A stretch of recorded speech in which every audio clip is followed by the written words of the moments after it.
I just want you, so I'll follow wherever you go.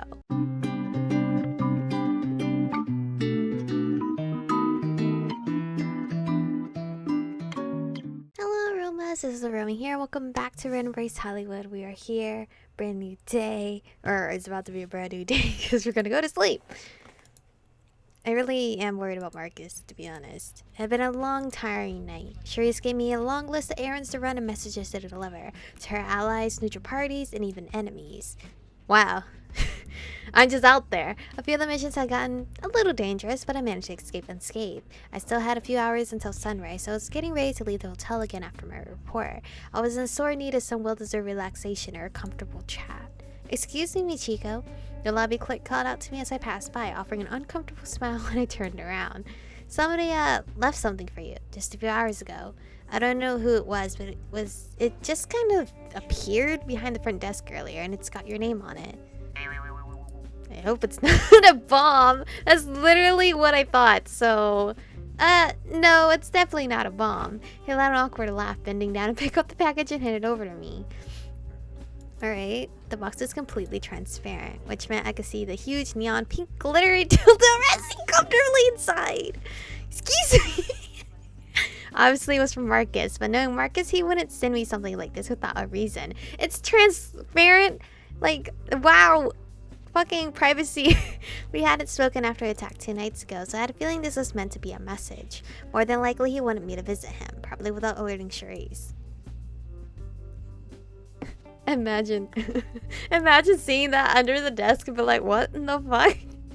After depositing the gift back in my room, I hurried back onto the street. Just to be safe, I caught a taxi several blocks away from the hotel. If Markus wanted to meet me in secret, then I wouldn't risk being tailed.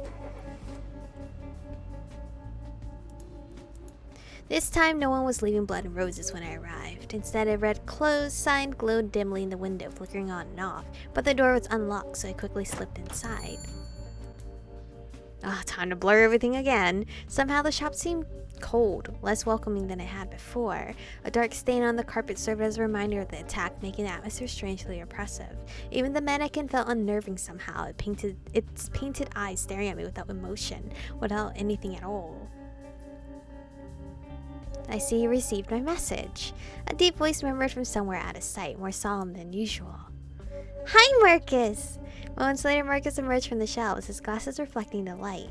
"I had a feeling you'd be able to grasp its meaning. You couldn't just leave a sticky note. I get to keep it, right? So you did want to speak to me. How are you?" Should I joke around? "I get to keep it, right? Of course, I trust you'll make good use of it." My girl can't really feel anything though, right? Markus let out a dirty chuckle, stepping away from the shelves to saunter towards me. But despite his playful response,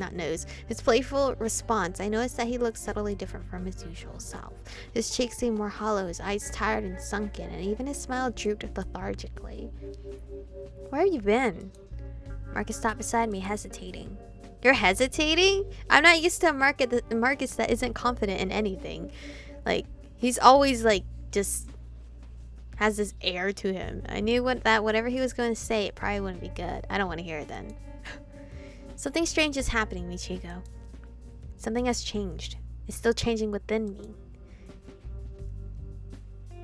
Gazing at the floor grimly, Markus closed his eyes, taking a slow, deep inhale. I can feel it, no matter how slow and subtle it may be. "Are you in pain? Should I get help? What does it feel like? Did you eat something funny?" It's not... He didn't eat anything funny. What does it feel like?" "Unsettling." He muttered the single word with quiet frustration, slowly shaking his head. "I feel like know that something lies just before my feet, a pit that will take me places yet unknown. I do not know whether those places are for good or ill, only that they mark a point of no return." That sounds kind of scary. "After the night of my near death, I have been unable to feed." Oh, really? That's why he's like so like deathly looking even more? His voice sank to a low, uncertain murmur. I sink my fangs into flesh, the human thinks, but I cannot draw any blood past my lips. The first time it occurred, I thought perhaps it was merely a strange fluke, a distortion of my reality. But when I tried again, and again, and again, as Markus repeated the word, his head slowly sank further down until it seemed like he could barely hold it up. Each time the blood merely oozed from my fangs, refusing to so much as enter my throat.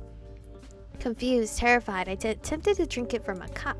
To my surprise, it seemed to work. I could swallow all of it, unlike before, so I had to wonder if my mind hadn't merely been deceiving me. Until less than an hour later, my stomach could no longer contain its contents, and I was forced to vomit all the blood I had taken in. Well, if you were a female, I would think you were pregnant. Turning towards me, Markus met my gaze with a wan, uncertain smile, studying me for my reaction. It started after that night. Did your attackers poison you somehow?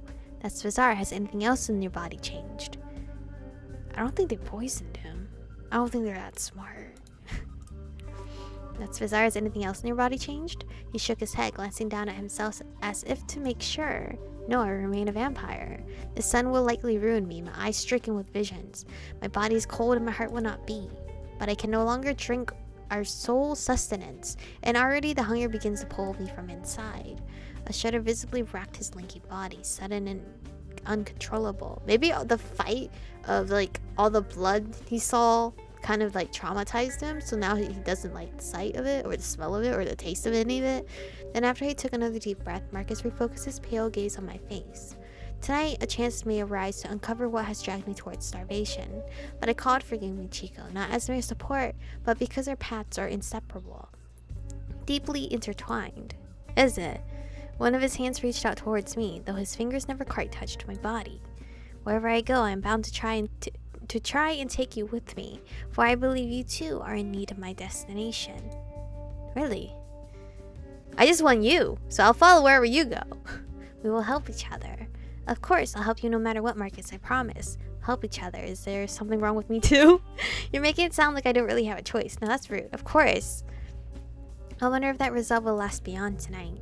Wait, are we going somewhere tonight? His quiet words sound wistful, like he was trying to limit his hopes before they rose too high. But I bid you to grasp it tightly. Where we're going, you will have need of such strength. His last words trailed to a murmur, and I sensed he was addressing himself almost more than me. A heavy weight hung in the air, surreal and oddly dreamlike, but I knew this was reality. Or at least I knew it was supposed to be reality. What is reality? Come on, Michiko. Markus swiveled on his heel, beckoning me to follow. No doubt your mind's as boggled as my own, but I will explain more as we go. You explain me something. What a time to be alive. We're going somewhere? Yes, but I have no intention of driving, so don't fret. Alright, I guess we're walking somewhere. After locking the shop behind us, Markus set out briskly down the street, his steps unusually hurried. I almost had a jog to keep up with his long, determined strides, which didn't show any sign of slowing down. Oh god. He seemed much more wary too, constantly glancing over shoulders and down every alley we passed. Where are we heading? Is there a reason why we're not taking a taxi? Oh, reach out to hold his hand. I want that. Will he decline? He jerked away. How rude. That's okay, I understand. When I reached for Markus's hand, his first instinct was to jerk away slightly. But after a moment, he slipped his fingers, which felt even thinner than normal, into my own, taking my hand in his firm grasp. Aww. His gaze shifted to focus on me as we walked, unblinking and intense. This strange condition is related to my attack. Of that, I am quite certain. As you stayed beside me in my bloodless daze, I spoke to you from the deepest darkness I had ever seen, and in that black abyss, a hand reached out to grab me. The memories must have still been very vivid, because I heard his teeth grinding in the pause that followed. It pulled me, trying its very hardest to drag me down into its crushing, all-consuming depths. With all the force of my will, I was barely able to escape, but not before it took something from me. Well, I don't care about whose hand it was. I'm more curious as to, what did it take from you? This is what I hope to uncover. I know that it must be related to our sustenance as vampires, our digestion of blood, the engine implanted within us. But it was just a vision, not physical. Do you think it was someone's power? Do you think it's someone's power? Perhaps, but perhaps not. I feel as if I never left my own head. His footsteps suddenly began to slow, and within moments, Markus came to a complete stop. He turned to face me, but his eyes seemed cloudy, darkened with traces of fear. But that hand was not the only thing I saw. When I opened my eyes at last, desperate, letting my gaze fall with every hope upon your face, Markus froze, staring at me strangely. Does he see somebody else? You too were the abyss.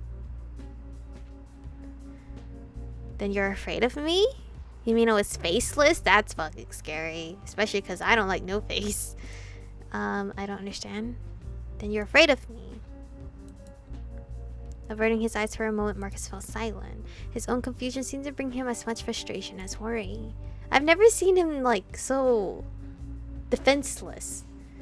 I fear for myself and for you too. I fear that something has taken a hold of us, but we cannot fight it until we know its true nature. Where are we going, though? He began to walk again, gradually resuming his swift pace. But there is one way we might uncover our answers, not through powers or blood or bodies, but by opening something within ourselves. As we turned down a side street, I finally realized what our destination had to be. I'm taking you to the cemetery, a place I am not overly fond of. Oh, I was there last night! However, there is an event, shall we say, happening there tonight. It may well hold some of the keys to our locked doors. I didn't know you were friends with Andre. You'd think he'd help you. He doesn't seem like the type. Andre does seem like the type, if it benefits Andre. I didn't know you were friends with Andre. I wouldn't describe our relationship in quite those terms, but we do cooperate from time to time. Markus spoke with more than a little wariness, but I couldn't sense any hostility in his voice. I know he may seem like a rather unorthodox type of man to rely on, but we are vampires, Michiko. The value of orthodox practice died with our bodies. Well, I visited him last night, so it's totally fine.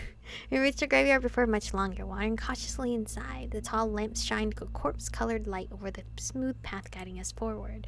Markus seemed faintly uneasy. Or faintly, sorry. But his eyes were also filled with certain fascination. As they roamed across the graves. When we grew close to the mausoleum, I noticed several strange statues standing in the darkness. They were clustered closely together, a group of humanoid figures with different heights and builds. Then one of the statues moved. Forgive me for not providing more specific details. Markus cleared his throat, eyeing me from the sides as we approached the group. We won't be alone tonight. I'm already getting some spooky ritual vibes. That's definitely what I'm getting. I'm gonna joke around. Nothing quite so mundane, I'm afraid. It does seem like that, though. As we approached, I was able to make out the vampires' faces more easily. The figures were in a loosely formed circle, some sitting, others standing. Most of them were wearing troubled expressions, seemingly lost in thought. They didn't even act like they noticed our arrival. I didn't spot any dark robes or ominous masks, either. All of the Golgotha looked as if they just arrived from the street. Oh. But the atmosphere felt much more foreboding than any ritual. Welcome, Markus, Michiko. Hello. Andre, who had been standing there a short distance from the circle, turned towards us. I was not expecting you to appear tonight, nor did I foresee the young Ascari deciding to accompany you. I'm kind of scared. Hello again, I think we need your help. Do you know about Markus's condition, Andre? I have no idea what to pick. So I'm going to save it here and end the episode off today, because this is getting quite juicy. This is very interesting. I'm very into this dialogue. I'm very sorry, Heath, but I think Heath is at the bottom tier right now, sadly, which sucks, but whatever. But anyway, thank you guys for watching today's episode. Stay beautiful, and I'll see you guys in the next one.